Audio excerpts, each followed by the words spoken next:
गरुड़ जी ने कहा, हे भगवान, यमलोक का मार्ग कितना दुखदाई है। यहाँ जीव पाप करने से उसमें कैसे जाता है, यह सब मुझे कहिए। श्री भगवान जी ने कहा, हे गरुड़, यमलोक का मार्ग अत्यंत दुखदाई है।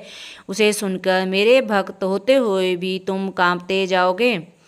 उस यमलोक में वृक्षों की छाया नहीं है जहाँ जीव विश्राम ले सके, और ना तो वहाँ अन्न आदि है जिसमें जीव के प्राण का निर्वाह हो सके, ना तो वहाँ कहीं जल दिखाई देता है जिसमें अति प्यासा प्राणी पानी पी सके। हे खग, इस लोक में 12 सूर्य ऐसे तपते हैं जैसे प्रलय के अंत में तपते हैं। वहाँ ठंडक और हवा से जीव अत्यंत पीड़ित होता है। कहीं बड़े बड़े विषैले सांपों से कटाया जाता है, कहीं कहीं कांटों से बिंधाया जाता है, कहीं कहीं घोर सिंह, व्याघ्र और कुत्तों से खिलाया जाता है, कहीं कहीं बिच्छुओं से कटवाया जाता है और कहीं अग्नि से जलाया जाता है। इसके बाद एक 80 पत्र वन है जिसका विस्तार 2000 योजना का है। वह वन कौवा, गिद्ध, उल्लूक और शहद की मक्खियों से भरा है। जब वन के चारों ओर दावाग्नि लगी रहती है, तब डंक युक्त मधुमक्खियों के काटने से तथा अग्नि की गर्मी से वह जीव वृक्ष के नीचे जाता है। तब तलवार के समान तीखे उन वृक्षों के पत्तों से उसका शरीर छिन्न भिन्न हो जाता है। कहीं अंधेरे कुएं में गिराया जाता है, कहीं पर्वत से नीचे गिराया जाता है, कहीं छुरों की धार के समान तीक्ष्ण मार्ग पर चलाया जाता है और कहीं कहीं कीलों के ऊपर से चलाया जाता है। कहीं अंधकार युक्त गुफाओं में, कहीं जल में, कहीं जोंक से कटाया जाता है, कहीं जलते हुए बालू में चलाया जाता है, कहीं तांबे के समान जलती हुई पृथ्वी पर और कहीं अंधकार समूह में झोंका जाता है, कहीं व्यापक मार्ग में चलाया जाता है।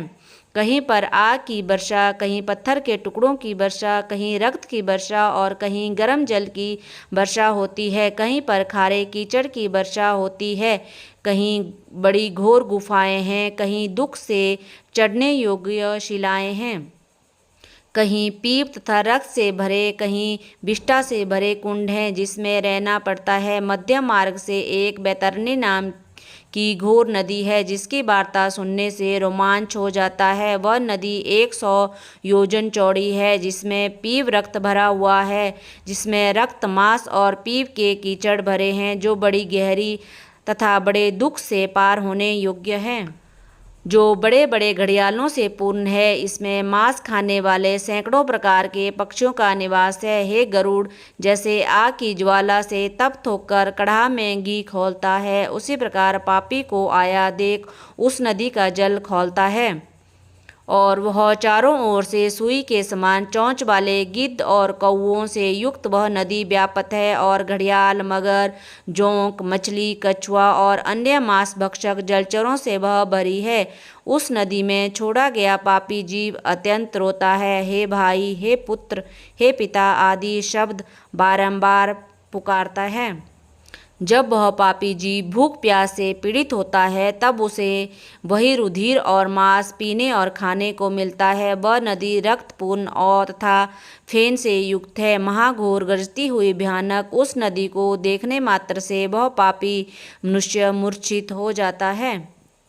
उसमें अनेक प्रकार के सर्प और बिच्छू भरे हैं। उसमें गिरे हुए प्राणी की रक्षा करने वाला कोई नहीं रहता। वह पापी जीव नदी के सैकड़ों हजारों भंवरों को पकड़कर नीचे पाताल को जाता है, फिर क्षण भर में ऊपर को आता है। हे गरुड़, पापी जीवों के पतन के लिए यह नदी बनाई गई है। ऐसी कठोर अत्यंत दुख को देने वाली नदी के आर पार भी नहीं दिखाई देता। इस प्रकार यम के मार्ग में अनेक प्रकार के दुखों को भोगते हुए रोता चिल्लाता हुआ प्राणी यमलोक को जाता है। किसी को फांसी में बांधकर, किसी को अंकुशों से खींचकर, किसी को शस्त्रों से छेदते हुए यमदूत पापियों को यमलोक ले जाते हैं। यमदूत किसी को नाक में डोरी लगाकर, किसी को कान में डोरी डालकर, किसी को कौओं के समान खींचते हुए पापियों को यमलोक ले जाते हैं। गर्दन, भुजा, पैर में सिक्कड़ बांधकर और उन पर लोहे का भार लादकर उनको रास्ते में चलने को कहते हैं। भयानक यमदूत मुदगर से मारते हैं। उस पापी और दुखी जीव के मुंह से रुधिर गिरता है और फिर वह उसी को खाता है। फिर अपने किए हुए कर्मों को सोचता और अनेक प्रकार के दुखों को भोगता हुआ यमलोक जाता है। वह यज्ञानी यम मार्ग में जाता हुआ हाय पुत्र ऐसा कहकर विलाप करता हुआ जाता है। मन में सोचता है कि बड़े पुण्य से मनुष्य का जन्म मिलता है, उसको पाकर मैंने कुछ भी धर्म नहीं किया, ना तो कुछ दान किया, ना तो अग्नि में हवन किया, ना तपस्या की और ना तो देवताओं का पूजन किया, ना तो तीर्थों की यात्रा की। इसीलिए हे शरीर, अपने किए कर्मों के फल को भोगो। ना ब्राह्मणों को दान किया, ना तो कभी परोपकार किया। इसलिए हे शरीर, अपने किए हुए कर्मों के फल को भोगो। पशु पक्षियों तथा मनुष्य के हित के लिए ना निर्जल देश में जलाशय बनाया, ना तो ब्राह्मणों की जीविका के लिए कुछ वृत्ति दी। इसलिए हे शरीर, अपने किए हुए कर्मों के फल को भोगो। ना नित्य अन्नदान, ना गौओं को कभी पर्याप्त तृण आदि दिया है, ना वेद शास्त्र के अर्थों पर श्रद्धा की है, ना कभी पुराणों को सुना है, ना तो कभी कथावाचक व्यास का पूजन किया है। इसलिए हे शरीर, अपने किए हुए कर्मों के फल को भोगो। मैंने अपने स्वामी की आज्ञा का ना कभी पालन किया, ना कभी बड़ों का आदर सत्कार तथा सेवा की। इसलिए हे शरीर, अपने किए हुए कर्मों को भोगो। पति की सेवा करना ही स्त्रियों का परम धर्म है। यह जानते हुए भी जिस स्त्री ने पति की सेवा नहीं की, पति के मरने पर सती भी नहीं हुई, विधवा होने पर तपस्या नहीं की, इसलिए हे शरीर, अपने किए हुए कर्मों का फल भोगो।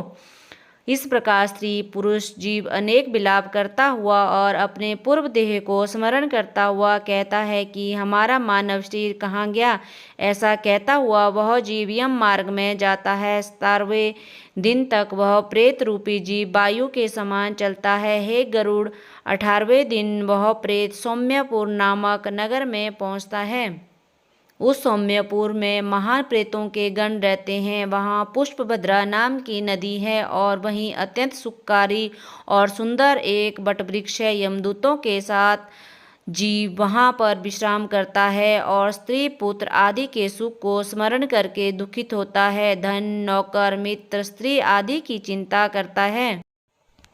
यमदूत कहते हैं, हे मूर्खों, अपने किए हुए कर्मों के फल को भोगते हुए अधिक काल के मार्ग पर चलो। हे परलोक यात्री, तू यमलोक के पराक्रम को नहीं जानता है। तुम्हारे ऐसे प्राणियों के साथ चलने वाले हम यमदूतों के बल को भी तू नहीं जानता। तूने कभी ऐसा प्रयत्न नहीं किया जिससे यम यातना ना हो।